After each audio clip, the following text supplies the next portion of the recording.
This morning brought us the nominees for the 83rd Annual Golden Globe Awards. We had a lot of not-so surprises. We had a couple of kind of surprises, and we had some really big snubs.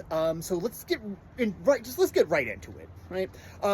One battle after another is leading the pack with 9 nominations, which is unsurprising given a lot of the things that I've heard about the film. I haven't personally seen it. I will be seeing this film before the Golden Globes.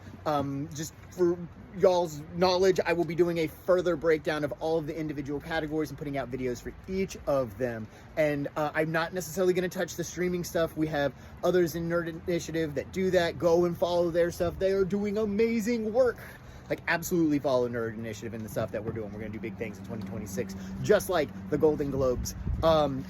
Sentimental Value follows that up with 8 nominations. I liked the film. It was okay. The biggest of all of these snubs, I think, is Sinners only receiving 7 nominations. Sentimental Value is competing in non-English speaking films, and it makes sense. It wasn't in English, and that gives it an extra category that Sinners wouldn't be in. But overall, like, my number 2 movie of the year has been Sinners. I just don't see the logic of the other two. However, I haven't seen One Battle of Another, so I can absolutely be swayed.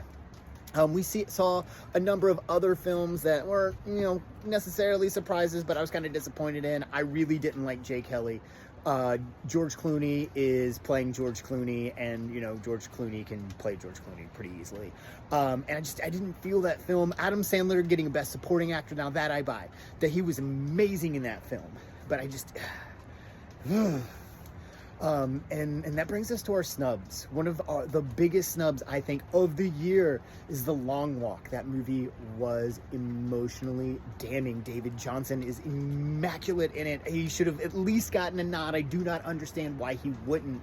Which brings us to Rental Family, which is one of my favorite films of the year. Brendan Fraser was incredible in that. He was compelling. The whole cast is insanely good, and just the overall story and just how it makes you feel. I kind of get them, going sideways on that, but why? It was really, really good. Just to give you a heads up, the Golden Globes are going to be held on January 11th at 8 p.m. Eastern, 5 p.m. Pacific, and they will be hosted by Nikki Glazer. This has been Chris with Nerd Initiative. Don't forget to like and follow.